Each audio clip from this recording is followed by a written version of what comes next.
Good day to you. Please introduce yourself.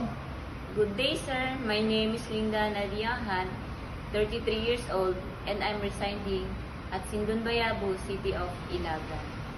Married with 2 kids, 6 years old and 2 years old. I have 4 brothers and 3 sisters. And I am the youngest. I finished my college in midwifery. Okay. Can you tell me your experience?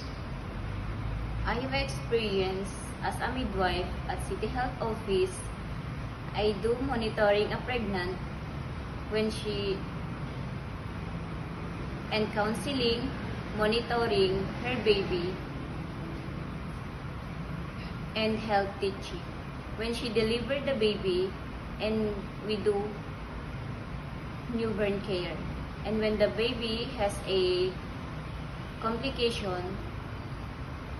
I reported it immediately to the doctor for the immediate medications. And I also experienced caregiving as in an elderly. I assisted them to take their medicines, assist them to go to CRs, and eat their food. Okay. What is your message to your future employer? Good day, sir, madam. I hope you hire me because I am honest, trustworthy, and responsible.